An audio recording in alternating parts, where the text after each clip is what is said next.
Praise the Lord. आप सभी लोगों को और एक दिन आराध्य यूट्यूब चैनल में आप सभी लोगों को धन्यवाद और वेलकम टू आवर आराध्य यूट्यूब चैनल। आइए आज से और अपन प्रभु के वचन को यहाँ सुनेंगे। तो प्रभु के वचन के अंदर जाने से पहले एक बात मैं प्यारे विश्वास लोग से एक बात कहना चाहता हूँ कि अभी तक अपन वचन में कम से कम 20 संदेश तक अपन सुने हैं।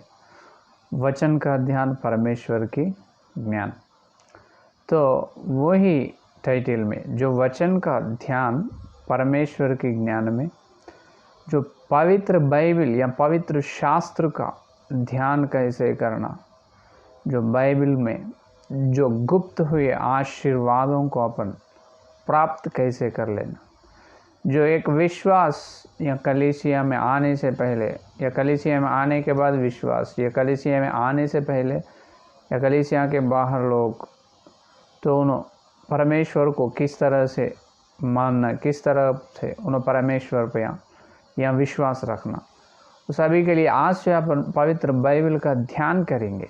लाइक बाइबल स्टडी, ये एक बाइबल स्टडी के जैसा है।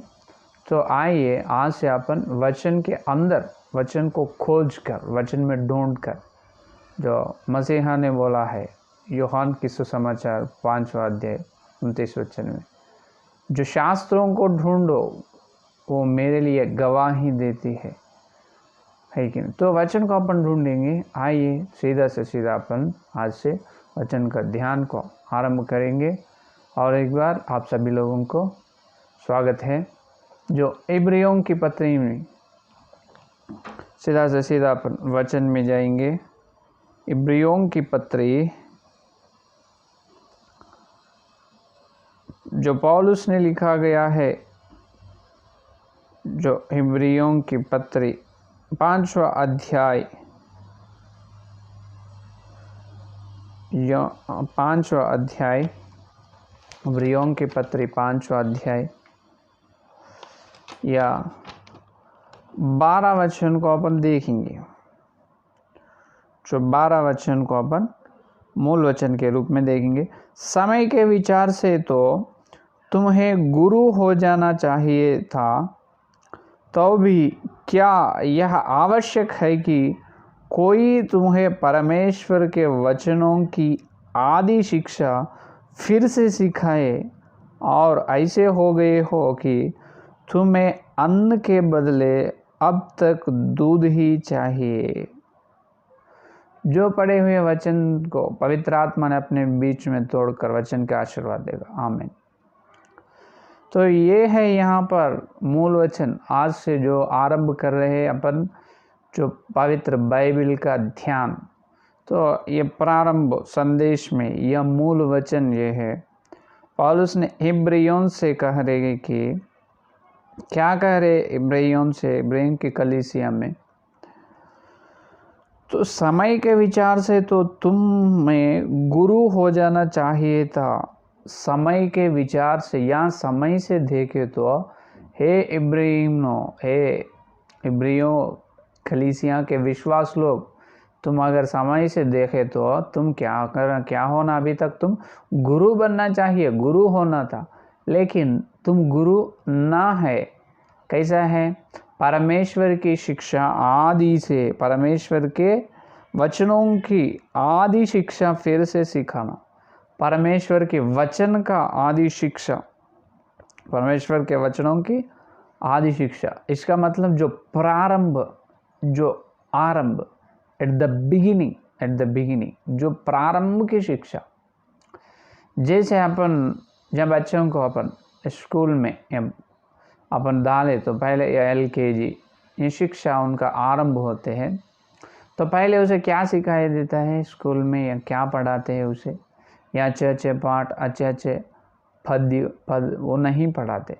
पहले अपन स्कूल में डालने के बाद पेटी लेकर भेजते, अपन पेटी और पेटी का कलम देकर अपन स्कूल को भेजते। भेजने के बाद वहाँ पर वो गुरु लोग या अध्यापक लोग क्या सिखाते हैं उसे ये सिखाते हैं कि पहले अक्षर सिखाते हैं। क्या? अक्षर, ये वर्णमाला आ आ ई ई उ ऊ रू रू ए ऐ ओ औ अम आहा, ये वर्णमाला है कि नहीं। जो अक्षरों पहले सिखाते, अक्षर सिखाते हैं, है कि नहीं। अक्षर सिखाने के बाद 12 कड़ियाँ सिखाते, है कि नहीं। सो जिस प्रकार जो पढ़ाई होते हैं या पाठशाला में, है कि नहीं। सो वैसा ही पवित्र बाइबल में भी पढ़ाई है। विश्व गुरु या परमेश्वर ने अपने गुरु है, और जो पवित्र आत्मा के द्वारा उन्होंने अपने को यह बाइबल का वचन का ध्यान में अपने को, जो पवित्र बाइबल में अक्षर क्या है वो अपने को सिखाता है। अक्षर होने के बाद और क्या सिखाते, अक्षर अच्छे पढ़ने या लिखने आने के बाद शब्द, अक्षर आने के बाद शब्द, शब्द अच्छे से पुकारने के बाद और शब्द लिखने के बाद, शब्द का आवाज़ अच्छे तरह से देने के बाद में क्या सिखाते, शब्द के बाद में या पद, है कि नहीं, या वचन, वचन का बाइबल का वचन, जो पाठ में जो है एक एक लाइन, एक एक वचन पढ़ाते हैं, पैराग्राफ जैसा, है कि नहीं। तो बाद में उसका अर्थ समझाता है। वैसा ही पवित्र बाइबल में अक्षर है, अक्षर से शब्द, शब्दों से पद, वचन, जो वचन के अंदर से सार, वचन का सत्य, ये है पवित्र बाइबल में अपन सीखने का। तो ये पवित्र बाइबल के ध्यान जिस प्रकार करना कि पहले ये बाइबल में पहले अक्षर को अपन पहले क्या करना, सीख लेना, अक्षर को मालूम कर लेना। जो परमेश्वर के वचन का आदि प्रारंभ, वचन का आदि शिक्षा अलग है, वचन का मध्य शिक्षा अलग है, वचन का अंत की शिक्षा अलग है। मालूम हुई बात। वचन का आदि शिक्षा मध्य की बीच में की शिक्षा और अंत की शिक्षा, the beginning at the middle at the end of the word, है कि नहीं। तो वो अपन सीखना। इसीलिए यहाँ पर इब्रियों से पौलुस ने कह रहे, समय से देखे तो तुम गुरु होने वाला था, तुम गुरु बनना चाहिए, लेकिन परमेश्वर के वचन की आदि शिक्षाओं को फिर से तुम्हारा क्या हो रहा, बताना हो रहा, फिर से सिखाए, और ऐसे हो गए कि तुम्हें अन्न के बदले अब तक दूध ही चाहिए। फिर से उनको शिक्षा सिखाना। तो पवित्र बाइबल में शिक्षा है, और शिक्षा जो पढ़ाई है, बाइबल का पढ़ाई एक है, वो पढ़ाई अपन मालूम कर लेना। तो क्या है वो पढ़ाई, अपन आगे चले तो अपने को यह मालूम होते। क्या कह रहे मूल वचन में पौलुस ने, समय के विचार से तो तुम में गुरु हो जाना चाहिए। समय से देखे तो गुरु होना चाहिए। कौन? इब्राहिम के कलीसिया के विश्वास लोग। गुरु होना इसका मतलब क्या है, इब्रियों ने बहुत अनुभव पूर्व की विश्वास लोग है कि नहीं। गुरु कौन बनते? जो पहला शिष्य हो गए, शिष्य होने के बाद कई साल के बाद वो शिष्य ही गुरु बन जाता। पहले गुरु कोई भी नहीं बनता। हर ये गुरु ने शिष्य की स्थान से ही ऊपर आते हैं, है कि नहीं। तो वैसे ही इब्रियों के कलीसिया के विश्वास लोग पहले शिष्य के स्थान में थे। शिष्य के स्थान में से उन्होंने क्या बनना, गुरु बनना। समय के वजह से, समय से देखे तो इसका मतलब ये है, बहुत सीनियर से बहुत अनुभवशाली लोग हैं। कौन? इब्रियों कलीसियों के विश्वासी। ये बहुत अनुभव की विश्वास लोग है, इसीलिए उनको गुरु बनना। मतलब उनका शिष्य का पढ़ाई हो चुकी है, शिष्य का शिक्षा उनमें कलीसिया में हो चुकी है। शिष्य का शिक्षा या प्रारंभ की शिक्षा या प्रारंभ की अक्षर या पढ़ाई उन्होंने इससे पहले ही उन्होंने ध्यान कर लिए, उन्होंने सुने हैं। तो अभी उनका स्टेज ऐसा है, actually they have to become teacher but they are looking like as student. उन्होंने देखे तो छात्र के उम्र में है, छात्र के जैसा है, समय से देखे तो गुरु बनना। तो उतना अनुभव क्या है इब्रियों के, कलीसियों के विश्वास लोग में, वो अनुभव है, अनुभवशाली है। तो उतना अनुभव क्या है वो अपने को मालूम होना। वास्तव रूप में देखे तो यहाँ इब्रियों ने, उनमें परमेश्वर को उन्होंने कब माने आपको मालूम है? वास्तव रूप में देखे तो यह इब्रियों कलीसियों के विश्वास लोग सारे जो उद्धार हुए लोग, और उद्धार लिए, जो बपतिस्म लिए, उद्धार में आ चुके हैं। और कलीसिया के सारे विश्वास लोग क्या करें? विश्वास लोग सारे बपतिस्म लिए और परमेश्वर में आ चुका है। कब?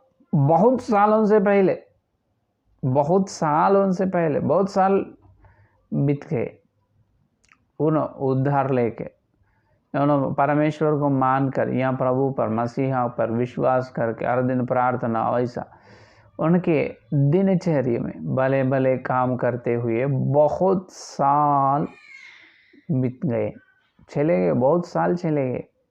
इसका मतलब ये है, ये इब्रियों की कलीसियाँ बहुत सीनियर मोस्ट है कि नहीं? The church of Hebrew is very senior most church। तो इब्रियों के विश्वास लोग बहुत अनुभवशाली है, बहुत साल हो चुका है उन्होंने बपतिस्म ले। कब? यहाँ अपने को याद में है इनके बपतिस्म कब हुआ, उन्होंने पहले कब परमेश्वर पर विश्वास रखा है। तो यही वचन में लिखा है, जो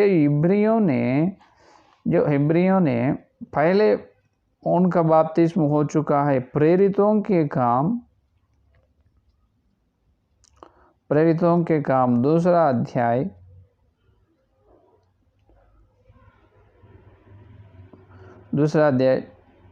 41 वचन, प्रेरितों के काम दूसरा अध्याय 41।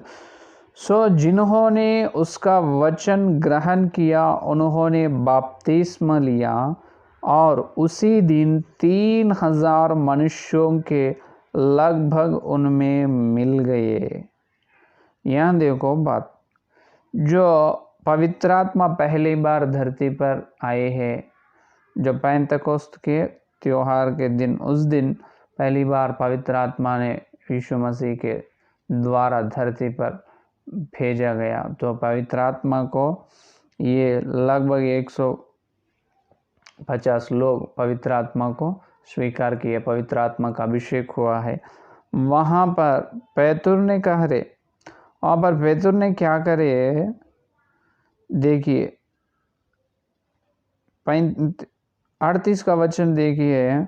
पतरस ने उनसे कहा, मन फिराओ और तुम्हें से हर एक अपने अपने पापों की क्षमा के लिए यीशु मसीह के नाम से बपतिस्म ले, तो तुम पवित्र आत्मा का दान पाओगे।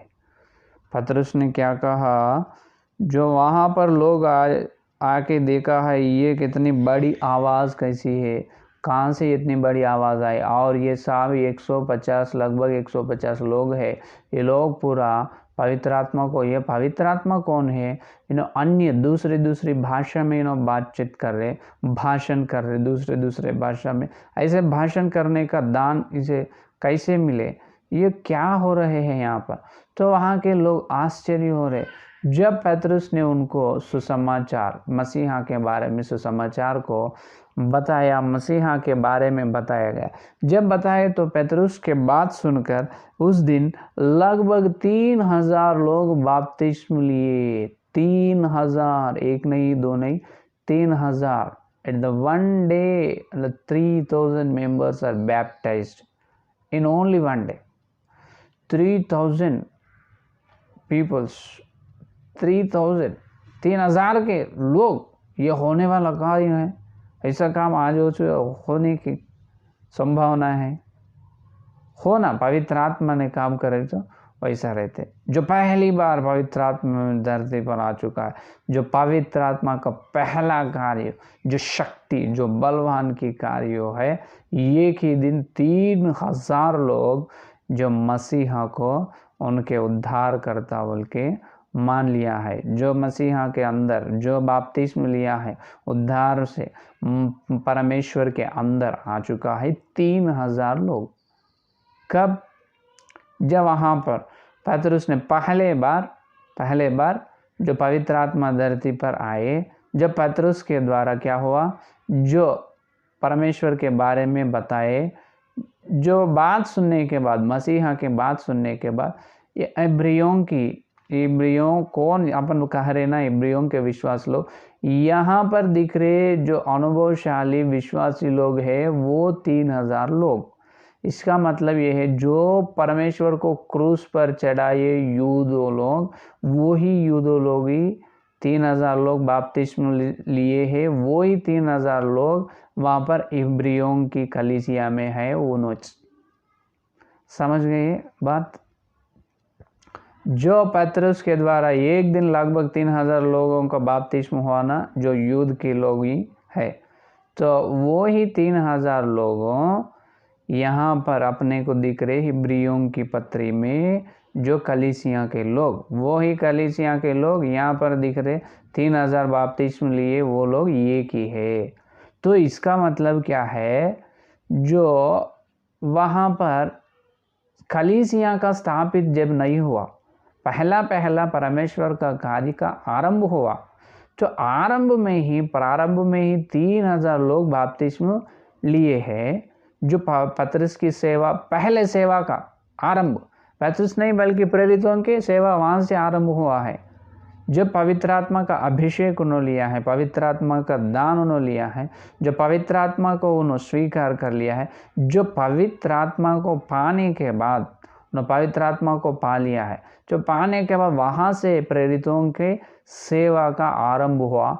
वो पहले सेवा का प्रथम फल ये है 3000 लोगों की बपतिस्म कार्य। जो 3000 लोगों हैं इब्रियों की कलीसिया में दिख रहे विश्वासी लोग, देखो तो बहुत साल बीत गए, बहुत साल हो चुके। बहुत बाद में इनके बाद 3000 लोगों के बाद और पेतरुस, योहान, मत्ती और लूक, यूहन्ना, सब लोग सुसमाचार प्रकट करते गए। प्रेरितों ने पूरा 12 लोग प्रेरितों ने और सुसमाचार प्रकट करते गए। और बाद में पौलुस ने आए, पौलुस ने भी कलीसियों को स्थापित किया, पौलुस ने भी प्रभु की अखंड सेवा करे। तो ये सेवा में हर एक कहाँ पर होने जाते जगह पर बहुत सारे लोग यहाँ प्रभु को, यीशु मसीह पर विश्वास रखकर जहाँ पर कलीसिया में आ रहे हैं, तो कलीसियाओं का स्थापित हो रहे। लेकिन पहला प्रथम का सीनियर मोस्ट बिलीवर्स, जो पहला अनुभव प्रथम विश्वास लोग ये हैं कि इन्हों कि इब्रियों लोग, इब्रियों की कलीसिया में जो है विश्वास लोग फर्स्ट स्टार्टिंग प्रारंभ में बपतिस्म लिया जो 3000 लोग, तो बाद में कलीसियों की स्थापित होना शुरू हुई, है कि नहीं?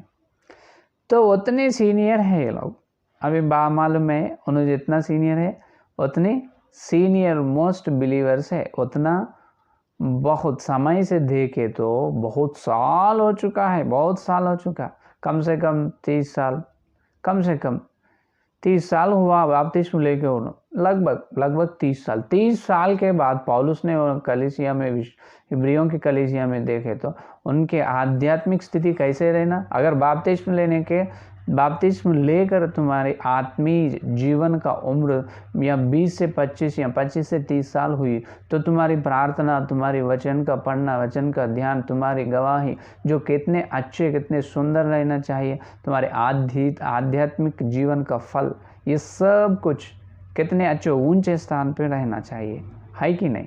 लेकिन यहाँ पर देखे तो इब्रियों के अंदर, जो विश्वास लोग के अंदर, वो एक कर्मा भी है ही नहीं, और ये कर्मा भी है नहीं जो 25 साल से 30 साल हो रहे बपतिस्म लेकर, और लेकिन भी 25 साल से 30 साल हुई है बपतिस्म लेकर, लेकिन अभी इब्रियों के विश्वास लोगों का स्थिति कैसी है, जो परमेश्वर का वचन को, आदि को बताना, वचन में आदि शिक्षा को सुनने वाले हैं, जो गुरु ने आदि शिक्षा सुनते, आदि शिक्षाओं को बताते बहुत सारे छात्रों को, जो विद्यार्थियों को, है कि नहीं।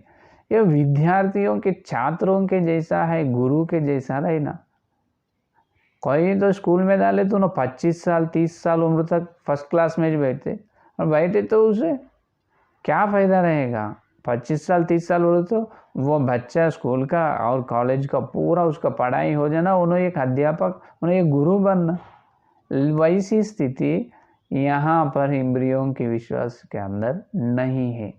काल या समय से देखे तो उन्होंने गुरु के स्थाई में, गुरु के स्थान में रहने वाला है, लेकिन शिष्य के स्थान में है, जैसा है जो बहुत छोटे हैं उम्र में, आध्यात्मिक जीवन के उम्र में छोटे हैं। क्यों छोटे हैं? ये लोगों ने परमेश्वर की शिक्षाओं को भूल गए हैं। क्या गए? भूल गए। उनके दिमाग में से परमेश्वर के या कलीसिया में विश्वास कैसे रहना, वो प्रारंभ वचन का आदि की शिक्षा को उन्होंने भूल हो गए, भूल हो चुका उनके दिल में, नहीं भूल चुका है उन्होंने। इसीलिए मूल वचन में क्या बताए, और एक बार इब्रियों की पत्री में जो 5वां अध्याय जो ये 12 वचन में, तो समय के विचार से तो तुम्हें गुरु हो जाना चाहिए था, तो भी क्या यह अवश्य है कि कोई तुम्हें परमेश्वर के वचनों की आदि शिक्षा फिर से सिखाए, और ऐसे हो गए, है कि नहीं। तो क्या करना, परमेश्वर की शिक्षाओं को फिर से सिखाना पड़ रहा, है कि नहीं। तो इसका मतलब क्या है, जो उन्होंने पहले सुने हैं परमेश्वर की शिक्षा हो, भूल चुका है। क्या करे? भूल चुका। इसीलिए क्या करे, जो प्रारंभ का परमेश्वर का वचन की आदि का शिक्षा और फिर से इसको सिखाना हो रहा। तो अभी अपन वचन का ध्यान करेंगे, या परमेश्वर के वचन में आदि शिक्षा क्या है। परमेश्वर के वचनों में आदि शिक्षा क्या है। जो आदि शिक्षा क्या है, उन्होंने क्या भूल गए, आदि शिक्षा को भूल गए। आदि शिक्षा का मतलब क्या है, वो पहले अपने को मालूम रहना। अभी यहाँ से अपना पवित्र बाइबल का ध्यान शुरू हो रहे हैं। ध्यान से सुनो मेरे प्यारे विश्वास लोग। पवित्र आत्मा ने आपके द्वारा आपके आध्यात्मिक जीवन के वृद्धि के लिए, आत्मिक जीवन में आप बढ़ने के लिए और आगे चलने के लिए, पवित्र आत्मा ने अभिषेक के साथ तुम्हारे सामने वचन का आशीर्वाद से तैयार है। तो तुम ध्यान से सुनकर आत्मिक जीवन में ऊंचे स्थान पे हर एक दिन जैसा अपने जीवन में आ रहे हैं और एक दिन चले जा रहे हैं, वैसा ही अपन एक एक कदम, एक सीढ़ियाँ ऊपर जाना। अपन पर्वत के, जो मूसा ने सिनाई के पहाड़ पर जैसा है, वैसा अपन आत्मिक जीवन में सिनाई के पहाड़ पे रहना, धरती पे नहीं, ऊंचे आत्मिक जीवन में ऊंचे स्थाई में रहना। तो ठीक है, आदि की शिक्षा मतलब क्या है। तो आदि के शिक्षा को भूल चुका है। कौन? यह विश्वास लोग, जो 3000 लगभग 3000 के लोग का बपतिस्म हुई ना। बपतिस्म लेके कम से कम 25 से 30 साल तक हुई या नहीं हुई, तो 25 से 30 साल तक हुए। तो उतने साल होकर भी जो परमेश्वर के वचनों में आदि शिक्षा को उन्होंने भूल चुका है। तो मनुष्य का विधान, जो मनुष्य का आदत ये है कि जो सुनते हैं वो भूल जाते हैं जल्दी से जल्दी। जो एक कान से सुनते हैं, एक कान से भूल जाते हैं। तो वैसा भूलना नहीं। जो बुरे है तो जल्दी से जल्दी भूल जाओ, लेकिन जो संदेश है परमेश्वर के वचन है, उसे भूलो मत। भूलना नहीं, याद में रख लेना, हमेशा स्मरण करना, हमेशा उसको ध्यान करना, ध्यान में रखना, स्मरण में रखना, हमेशा हमेशा हमेशा हमेशा सदा, है कि नहीं। लेकिन इब्रियों के विश्वास लोगों में वो स्थिति नहीं है। तो यहाँ पर क्या हुआ, आदि शिक्षा को उन्होंने भूल चुके। आदि शिक्षा का मतलब क्या है? तो आदि शिक्षा का मतलब ये है कि पहला जो पवित्र बाइबिल में आदि शिक्षा, पवित्र बाइबिल का पढ़ाई अपन कर रहे, तो ध्यान, इसका मतलब पढ़ाई, इनका अक्षर या आदि शिक्षा, जो वर्णमाला आ आई ई, तो जो वर्णमाला अपन सीख रहे, जो पवित्र बाइबिल में आदि शिक्षा क्या है बोल, तो प्रथम विषय ये है कि जो प्रथम के विषय ये है कि जन्म से हर एक व्यक्ति पापी है। जन्म से हर एक मनुष्य क्या है, पाप है, पापी है। जन्म से हर एक मनुष्य पाप है। ये है आदि शिक्षा में पहला विषय, प्रथम विषय। जन्म से हर मनुष्य क्या है, पाप है। उनके जो माँ के पेट से उन धरती पर पैदा होता है, जो माँ के पेट से जो धरती पर पैदा होते, जब उनके खून में या उनके लोहों में क्या है, उनके खून में पाप का नियम है। क्या है, पाप का नियम है। तो हर एक कलीसिया के हर विश्वास लोग, प्रत्येक रूप से जो हर विश्वास है कलीसिया में, पहले तुम ये जान लो है कि पवित्र बाइबल या पवित्र शास्त्र का पढ़ाई में आदि शिक्षा है। आदि शिक्षा में पहला विषय, पहला चीज़ ये है कि प्रथम विषय ये है कि हर मनुष्य पाप है। हर मनुष्य जो पापी है या पाप करते रहे, हर मनुष्य पाप कर रहे, जो पवित्र कोई नहीं। और ये है, हर मनुष्य क्या है, पाप है। दाऊद ने भी भजन संहिता में अपने को बताया है कि नहीं, क्या कहे दाऊद ने, मैं तो पाप में ही हूँ, मेरी जन्म हुई पाप में ही मैं क्या हुआ। मैं भजन संहिता, जो भजन संहिता में दाऊद ने कहते हैं कि मेरी माँ मुझे पाप में ही जन्म दी है, मेरी माँ पाप में ही मुझे जन्म दी है कि नहीं। तो 51:5 देखिए भजन संहिता में, देख मैं अधर्म के साथ उत्पन्न हुआ। अधर्म या पाप दो एक है। जो मैं अधर्म के साथ उत्पन्न हुआ और पाप के साथ अपनी माता के गर्भ में पड़ा। देखो, माता के गर्भ में कैसे है, उन्हें पाप है। पाप के साथ ही धरती पर उनका उत्पन्न हुआ। उनका सृष्टि, जो उनका आना धरती में कैसे हुआ, पाप से ही हुआ।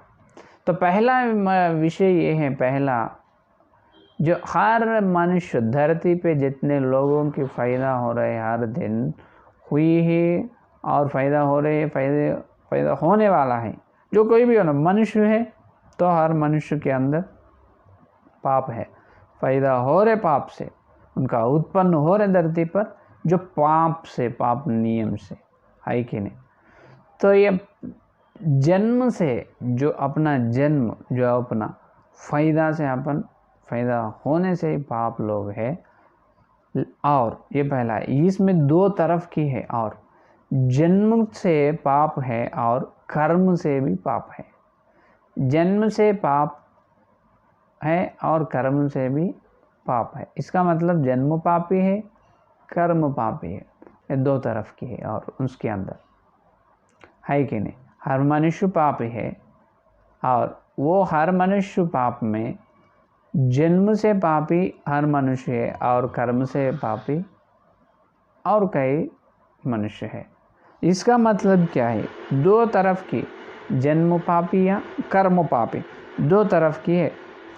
क्योंकि रोमियों की पत्री में पौलुस ने अपने से कहता है कि देखिए, रोमियों के अपने को मालूम है, जो स्वभाव में जो पाप है वो है, तो जन्म से पाप होना या माँ के गर्भ से उत्पन्न होना है, वो जन्म पापी है। और जो अपन करते हैं कर्म या क्रियाओं से, स्वभाव से, अपना स्वभाव का पाप एक है। जन्म से पाप एक है, जन्म होने के बाद अपने स्वभाव से जो कर रहे पाप एक है। रोमियों की पत्री 3 अध्याय 23 का वचन देखिए, इसीलिए कि सब ने पाप किया है और परमेश्वर की महिमा से जन्म से पाप और जन्म से पापी है, स्वभाव से जो कर्म पापी है। तो ये जन्म और कर्म से पाप, जन्म कर्म पाप से क्षमा कैसे होगा? ये जन्म और स्वभाव पाप से कैसे कौन बचेगा? उनको बचाए कौन? कैसे रक्षा कौन करेगा?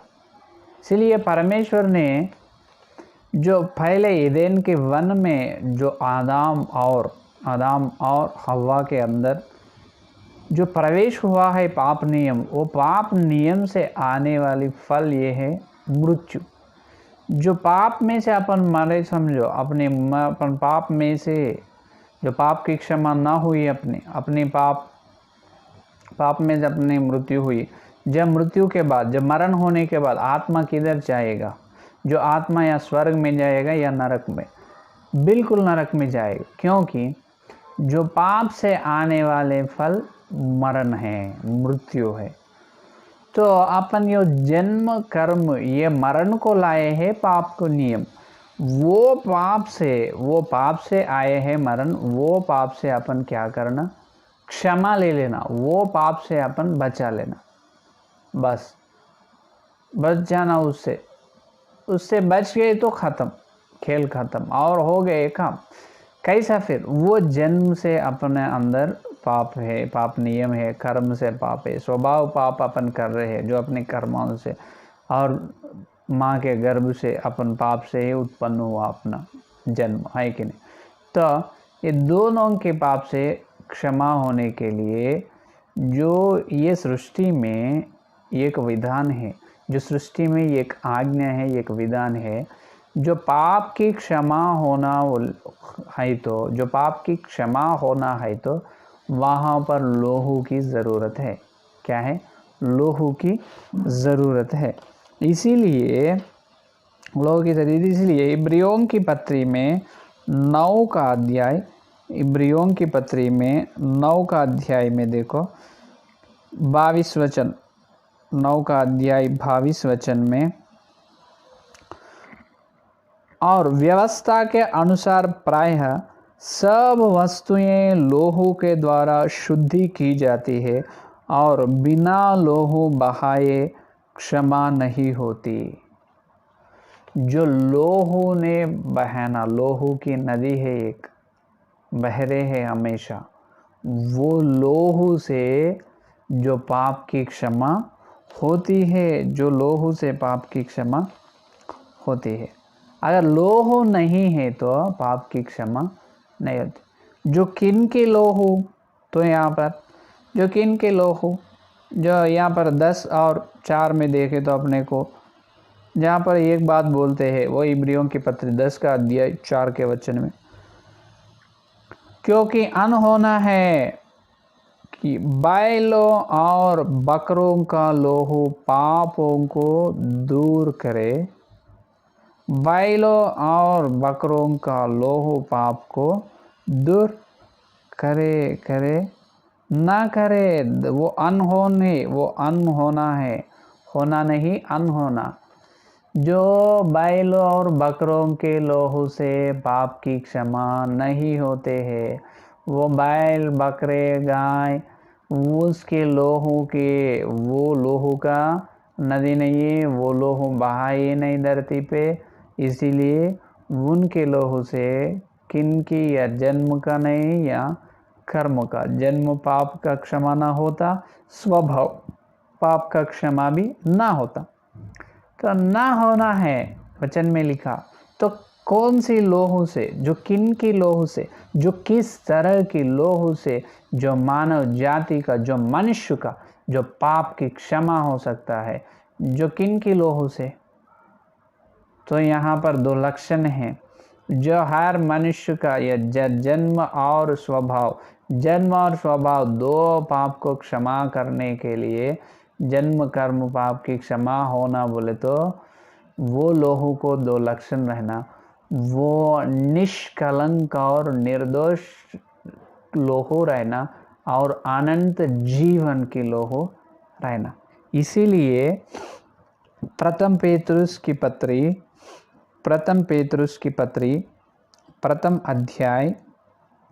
प्रथम अध्याय 19 का वचन देखिए। 19 का वचन, पर निर्दोष और निष्कलंक मेमने अर्थात मसीहा के बहुमूल्य लोहू के द्वारा हुआ। जो देखो किनकी लोहू से? बहुमूल्य लोहू, बहुमूल्य है। कौन है ये मेमना? मेमने के नाम ये है मसीहा। जो मसीहा की लोहू निर्दोष और निष्कलंक है, जो निर्दोष और निष्कलंक है मसीहा की लोहू, जो मसीहा ने क्रूस पर अपने लिए बहाए, वो है असली पवित्र लोहू का नदी है। वो धरती पर लोहू का नदी, वो लोहू से अपने जन्म का पाप और स्वभाव के पाप की क्षमा हो रही है, हुई है। जितने लोग उद्धार में आए उनके जन्म और स्वभाव की पाप की क्षमा हुई है। और धरती पे कितने करोड़ों की मानव जाति के लोग हैं, मनुष्यों के, उनके अंदर जो जन्म पाप है और स्वभाव पाप, वो जन्म और वो स्वभाव से करे हुए पापों की क्षमा केवल लोहू से ही होते हैं। लोहू को छोड़कर, लोहू से बिना पाप की क्षमा ना होती है। और वही लोहू जो बैल और बकरी या गाय का नहीं, यह निष्कलंक और निर्दोष की लोहू रहना, वो ही लोहू है असली मसीहा की लोहू। वो मसीहा की, वो पवित्र की खून से, उनकी लोहू से अपने को क्या होता? क्षमा होता। इसीलिए बताया लोहू को 2 लक्षण रहना, निर्दोष और निष्कलंक। क्या आप बैल का खून या लोहू निर्दोष है? तो बकरा का लोहू, जो गाय का लोहू निर्दोष और निष्कलंक नहीं होता। लेकिन मसीहा का लोहू निर्दोष है, पवित्र खून है, पवित्र लोहू है उनका। और अनंत जीवन रहना उसमें, अनंत जीवन रहना उनमें। जो इब्रियों की पत्री 7 के अध्याय में जो बताते हैं। और यहाँ पर क्या, यहाँ पर भी जो 15 वचन, 7 का अध्याय 15 वचन देखो। और जब मलिकिसदक के समान एक और ऐसा याजक उत्पन्न होने वाला था, जो शारीरिक आज्ञा की व्यवस्था के अनुसार नहीं, पर अविनाशी जीवन की समर्थ, देखो अविनाश की जीवन की समर्थ के अनुसार नियुक्त हो। यहाँ पर अविनाश होने वाला, जो अविनाश होने वाला, जो अनंत जीवन से रखने वाला समर्थ एक है, वो ही मसीहा है। उन्होंने कौन है? यहाँ पर नियुक्त करने वाला कौन आ रहे? यहाँ पर कौन दिखाई दे रहे? मसीहा ने दिखाई दे रहे। उनके लोहों में क्या है? अनंत जीवन है। वो नाश का नहीं, वो लोहों में, मसीहा की लोहों में अनंत जीवन है।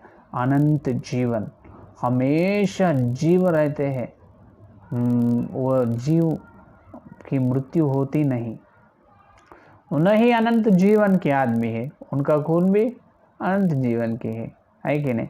तो निर्दोष और निष्कलंक की खून है पहला, और वो खून को निर्दोष और निष्कलंक रहना। दूसरा लक्षण ये है कि वो लोहू ने अविनाश, उसका वो नाश होना नहीं, विनाश, अविनाश का रहना, जो विनाश होने वाला नहीं, जो अविनाश हमेशा रहना, हमेशा जीव रहना, वो लोहू में परमेश्वर मसीहा के खून में निरंतर जीव है, अनंत जीव है। वो अनंत जीव से, अनंत जीवन से तेरे पाप को क्षमा मिलेगा।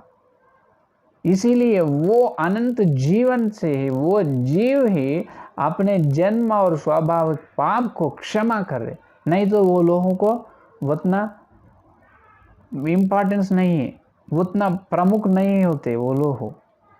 क्यों मसीहा की लोहू उतना प्रमुख है, जब विशेष है? विशेष लोहू क्यों है कि वो पवित्र, निर्दोष और निष्कलंक है।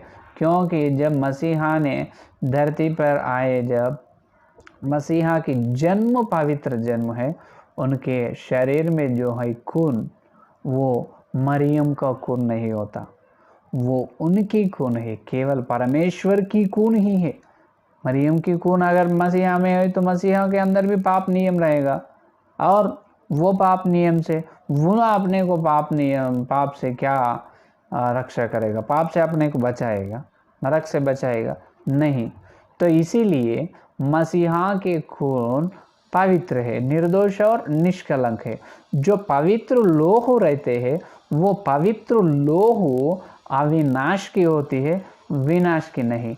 इसका मतलब ये है, इसका अर्थ ये है कि जो लोहू में पवित्र लोहू में जीव है, जीवन है, तुझे जिंदा रखने की, तुझे मृत्यु से बचाने की, तेरे मरण पे मरण को भी हरा कर तुझे जीतने की, तुझे जय देने की जो अत्यंत विशेष खून, विशेष जीव उनके लोहों में, मसीहा की लोहों में है। तो उतना बहुत बली लोहू है मसीहा की लोहू, जो अपने खून में नहीं, अपने खून में तो पाप नियम है। इसीलिए रोमियों की पत्री में 3 और 23 में 7 और 23 में पौलुस ने बताया, क्या बताया? हर मनुष्य के अंदर पाप के नियम है, इसीलिए जो परमेश्वर देने वाली महिमा को रहित है, महिमा को प्राप्त कर रहे नहीं, महिमा को ले रहे नहीं। या कैसे ले सकते? अपने अंदर पाप रखकर परमेश्वर की अपन महिमा के स्वरूप, जो पवित्रता, जो पवित्र महिमा अपन कैसे पाएगा? अगर अपने जन्म या कर्मों के पापों की क्षमा हुई, तुम पवित्र खून से तुम्हारी पाप की क्षमा हुई, तो जब तुम महिमा में आएगा, जो परमेश्वर तुझे महिमा देने के लिए तैयार है, तुझे लिए महिमा रखे है उन स्वर्ग में, वो तू प्राप्त कर लेगा, तू पाएगा, नहीं तो नहीं। तो ये आरंभ, शिक्षा के आरंभ का वचन में आदि शिक्षा ये है, वचन का आरंभ या आदि शिक्षा में प्रथम विषय ये है, हर मनुष्य पाप है, हर मनुष्य पापी है, जन्म से पापी है। बच्चों भी पाप है, लेकिन जो मनुष्य के बड़ों में क्रिया पाप या स्वभाव की पाप है, बच्चों में स्वभाव की पाप नहीं। तो वो पाप से आने वाले फल मृत्यु है या मरण है। जो पाप से आने वाले फल मृत्यु है या मरण है। जो मरण से आने वाले और फल नरक है, जो मृत्यु से आने वाले फल नरक। तो नरक से बचाना, नरक से अपन बचाना बोले तो पहले मृत्यु को हराना, मृत्यु को हराना बोले तो जन्म कर्म पाप की क्षमा होना, तेरे जन्म और पाप का और स्वाभाविक पाप का क्षमा होना, वो हटा देना, नहीं रहना तेरे ऊपर। जन्म के पापों का और स्वभाव क्रियाओं के पाप, कर्म पापों का और जन्म पापों का लेखा तुझ पर नहीं रहना, उसको पूरा क्लीन कर, उसको पूरा वो माफ कर देना। तुझे तेरी पाप को माफी होना कौन करेगा? और जन्म कर्म पाप का माफी कौन करेगा? केवल यीशु मसीह की लोहू ने करेगा, क्योंकि वो लोहू निर्दोष है और निष्कलंक की खून है। प्रथम पेतुर पत्री 1 और 9 वचन के साथ द्वारा, और इब्रियों की पत्री 7 अध्याय 15 वचन के द्वारा वो लोहू अनंत जीवन की है, अविनाश, विनाश की नहीं, अविनाश, अनंत, हमेशा रहने वाले जीव की लोहू है उसके अंदर। और लोहू में प्रभु की पवित्र मसीहा की जीव है उनकी, वो जीव अपने पापों को क्षमा कर रहे, वो पवित्र लोहू से अपने पापों की क्षमा हो रहे। इसीलिए जब अपने पापों की क्षमा होती है, जन्म कर्म पाप की क्षमा होती है, जब पवित्र लोहू के द्वारा मसीहा के अंदर अपन बपतिस्म लेते हैं, जब अपन मसीहा के जो बेटा या बेटी बन सकते हैं, है कि नहीं?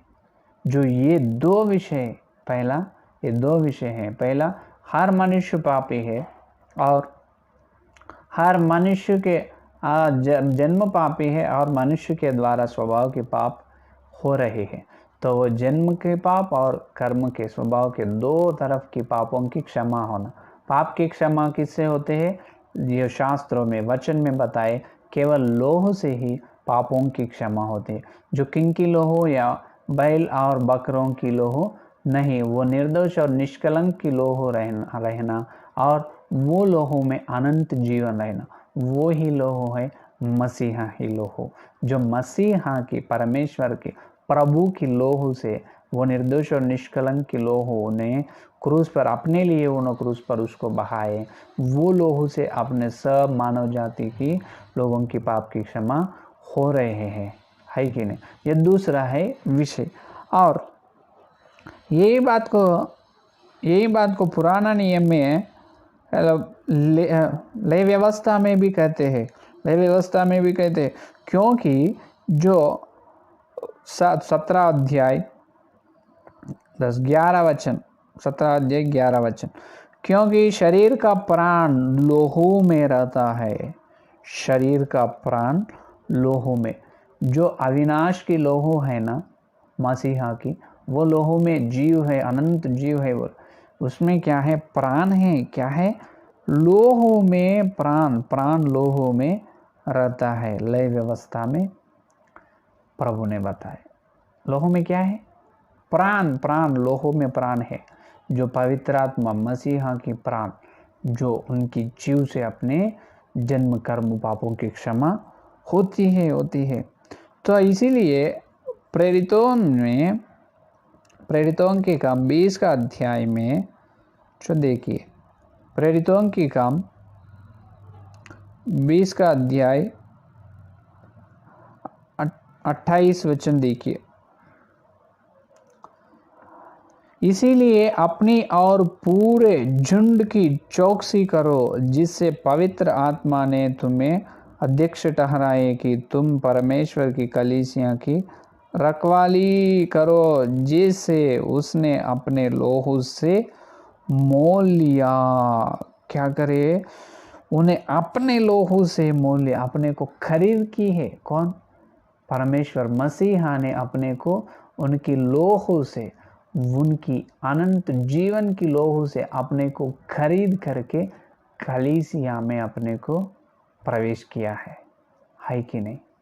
कलीसिया में अपनी प्रवेश कैसे हो रही है? जो निर्दोष और निष्कलंक की लोहू, अनंत जीवन, जो अविनाश की लोहू से, अविनाश की लोहू, निर्दोष और निष्कलंक की लोहू से प्रभु ने क्या करे? वो लोग अपने को मोल लिया है।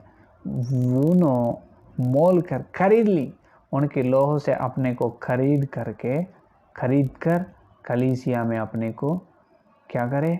इकट्ठा करे। प्रभु ने कितने अच्छे भगवान है, कितने सुंदर भगवान है। हालेलुया, है कि नहीं? है मेरे प्यारे विश्वास लोग, ये है सब विषय, ये विषय है वचन में, परमेश्वर वचन में आदि शिक्षा, जो आरंभ की शिक्षा ये है।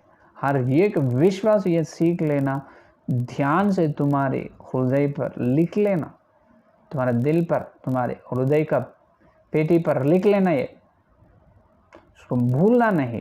कब नींद में पूछे तो भी बोलने के लिए आप तैयार रहना। जो आदि शिक्षा में प्रथम विषय क्या है? हर मनुष्य जन्म से पाप है और स्वभाव से भी पाप है। जो जन्म और स्वभाव से कर रहे, वो पाप से आने वाले फल मृत्यु है, मरण। वो मरण से आने वाले फल ये है नरक। तो नरक को कैसे बचेगा? नरक से बचेगा कौन? नरक से अपन कैसा एस्केप होना? Who can save from hell to us? Enter the people. Only way, the blood of Jesus is the way. Only Jesus is the way to save every human from hell to heaven. है कि नहीं? केवल मसीहा, परमेश्वर ही नरक से अपने को बचाकर स्वर्ग में ले जाते हैं, इसीलिए उन्होंने मार्ग है। तो यहाँ पर जो जन्म और स्वभाव की पाप की क्षमा यीशु मसीह की लोहू से होती है, क्योंकि जो पवित्र शास्त्रों में, पवित्र बाइबल ही, परमेश्वर ही कहे लोहू से बिना पाप की क्षमा न होती। तो कौन सी लोहू से जन्म कर्म पाप की क्षमा होती? तो बैल या बकरों की लोहू से नहीं। वो लोहू को दो लक्षण रहना, ये गुण रहना कि वो निर्दोष और निष्कलंक की लोहो रहना, दूसरा वो अविनाश की लोहो रहना। जो हर जानवर का लोहू तो विनाश होने वाले ही है, तो जानवरों के लोहू पवित्र नहीं है। तो कौन है? मनुष्य का लोहू लिए तो मनुष्य में पवित्र मनुष्य ही नहीं, केवल मसीहा अकेला ही पवित्र है। तो मसीहा की पवित्र के द्वारा, मसीहा की पवित्र लोहू के द्वारा वो निर्दोष और निष्कलंक की, वो अविनाश की, जो नाश नहीं है, वो अनंत जीवन है, वो लोहू से अपने जन्म कर्म का पाप की क्षमा मिलेगी। और जन्म कर्म पाप की क्षमा मिलने के बाद अपन यीशु मसीह में आएगा। आने के बाद अगर अपन अपने ऊपर मृत्यु ने अपने पास आकर अपने को ऊपर अधिकार लिए तभी और अपन मरण को भी हरा कर जीत सकते। जैसा मसीहा ने शुक्रवार के दिन उनकी मृत्यु हुई और रविवार के दिन मृत्यु को मृत्यु करके उन्होंने जिंदा उठे, है कि नहीं? हालेलुया। वैसा ही अपने पापों की क्षमा होती तो प्रभु लोहू से जन्म कर्म पापों की क्षमा होती तो अपन वो लोहू के द्वारा प्रभु के अंदर आए तो वो बहुमूल्य लोहे के द्वारा प्रभु ने अपने को खरीद लिया। जो परमेश्वर ने अपने को लोहू से खरीदने के बाद अपने को कलीसिया में इकट्ठा कर, कलीसिया में जब उद्धार अपन बपतिस्मा लेके उद्धार में आने के बाद जो अपने को मरण अपने ऊपर अधिकार करे तो भी अपन और मरण को हरा कर अपन जीत सकते, मरण को भी हरा सकते, अपन जीत सकते मसीहा के जैसा।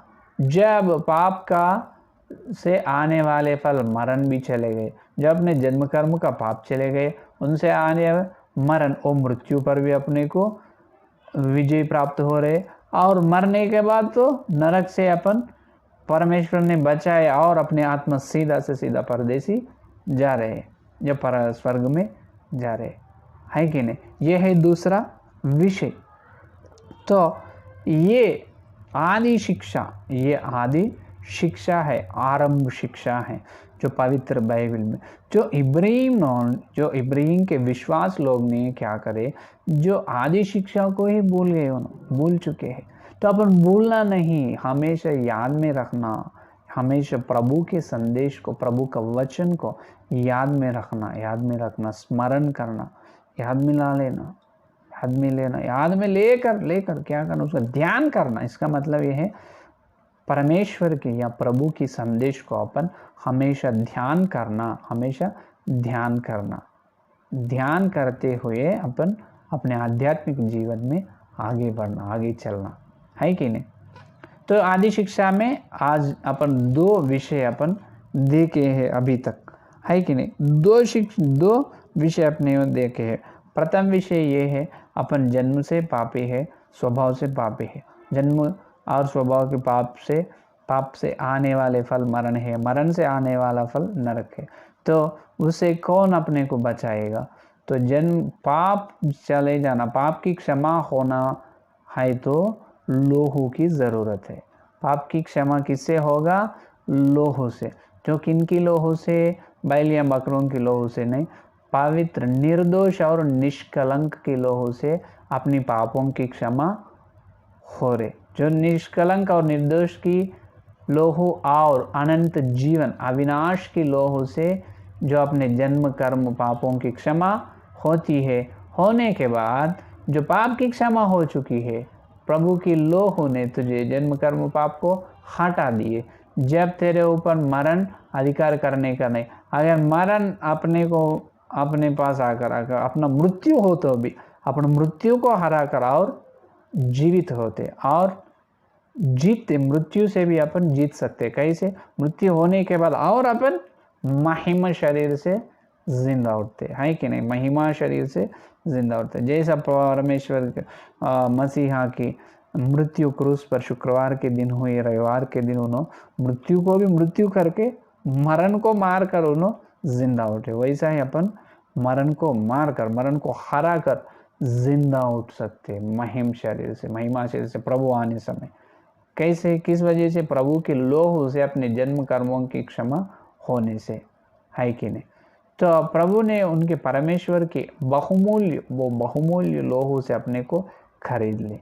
तो वो बहुमूल्य लोहू के द्वारा अपन कलीसिया में आ रहे हैं, कलीसिया में अपने प्रवेश हो रहे हैं। जो कलीसिया में अपने आने के बाद, कलीसिया में आने के बाद प्रभु को पर विश्वास रख रहे, बपतिस्मा लेकर और प्रभु के उनके प्यारे या बेटे या बेटा बन रहे अपन, है कि नहीं। तो ये बहुमूल्य विषय है, ये आदि का आरंभ का विषय ये है। और इसमें और दो विषय हैं। पहला है जन्म कर्म पाप, मनुष्य जन्म से पाप है और स्वभाव से पाप है। दूसरा पाप से, तो वो पाप से कैसे मुक्ति होगा, वो पाप से कौन बचाएगा? लोहू ने बचाएगा। कौन सी लोहू? पवित्र, निर्दोष और निष्कलंक और अविनाश की लोहू, केवल पवित्र मसीहा के लोहू ने अपने को जन्म कर्म पाप से बचाएगा। बचाने के बाद क्या करना, वो होने के बाद तीसरा विषय क्या है? तीसरा विषय और एक, उसके बाद क्या करना, ये पूरा आदि शिक्षा है। आदि शिक्षा का आरंभ है ना, आदि शिक्षा में आज ये दो बस है। कल अपन और वो दो बाकी का विषय को अपन देखेंगे। तो अभी तक जितने लोग ये संदेश सुने हैं, जो आदि का पवित्र बाइबल की पढ़ाई अपन कर रहे, जो उसमें जो है आदि का शिक्षा को अपन सुन रहे हैं, वो शिक्षा जो सुने, दो विषय अपन आज सीख लिए हैं, सीखा है। परम पवित्र आत्मा ने अपने को सिखाए। जो विषय अपने अंदर ध्यान करके, वचन का ध्यान करके और आगे चलेंगे। कल और दो विषय है, पूरा 4 है आदि शिक्षा में। पहला 4 विषय है, 2 आज अपन सीखे हैं। कल और पवित्र आत्मा के द्वारा और 2 विषय अपन सीखेंगे। सीख कर ये वचन को हर दिन ध्यान करते हुए विश्वास में आगे बढ़ेंगे। प्रभु ने आपको आशीर्वाद देगा। आमीन। आइए प्रार्थना करेंगे। स्तुति स्तुति स्तुति स्तुति, धन्यवाद धन्यवाद धन्यवाद करते हुए प्रभु जी, आज आप पवित्र आत्मा के द्वारा हमारे बीच में आकर पवित्र आत्मा के द्वारा पवित्र बाइबल की पढ़ाई हमको सिखाए प्रभु, इसलिए बहुत बहुत धन्यवाद प्रभु। हमारे आंखों के सामने वचन का सत्य को तुम प्रत्यक्ष किया है, हमको वचन में जो है सत्य हमारे आंखों के सामने दिखाया है, इसीलिए धन्यवाद प्रभु। हे परमेश्वर, जितने लोग ये संदेश सुने उनको बहुत आशीर्वाद दे प्रभु, जो सुनने वाला है उनको भी आशीष या आशीर्वाद दे प्रभु। हर एक विश्वास ने जो आदि की शिक्षा, जो क्या है वचन में आदि की शिक्षा क्या है, हर विश्वास ने सीख कर वो वचन के अनुसार, वो वचन को ध्यान करते हुए आध्यात्मिक जीवन में आगे चलने की तुम अनुग्रह दे प्रभु। आपको धन्यवाद धन्यवाद। और कल हम मिलते हो, आज 2 विषय हमको बताया और कल बाकी का विषय को हमारे सामने बताकर और हमको सभी लोगों को आध्यात्मिक जीवन में ऊंचे ले जाने के लिए यीशु मसीह के नाम पर यह प्रार्थना मांगते हैं। आमीन। जो परमेश्वर के प्रेम और मसीहा की अनुग्रह, पवित्र आत्मा की सहभागिता यह दिन लेकर प्रभु आने तक प्रत्येक रूप से जो आदि शिक्षा जितने लोग सुने संदेश को ध्यान करके आगे चलने के तैयार है, वो लोगों को सदाकाल उनके साथ रहेगा। आमीन आमीन। Praise the Lord. और एक बात बताने का है, तो जितने लोग हर दिन संदेश सुन रहे हैं आराध्य यूट्यूब चैनल में, वो बहुत बहुत धन्यवाद प्रत्येक रूप से। और जो सुने संदेश दूसरों को शेयर करो और आपके मित्रों को और कलीसिया के लोगों को ये आराध्य यूट्यूब चैनल के बारे में बताओ। धन्यवाद। Thank you one and all.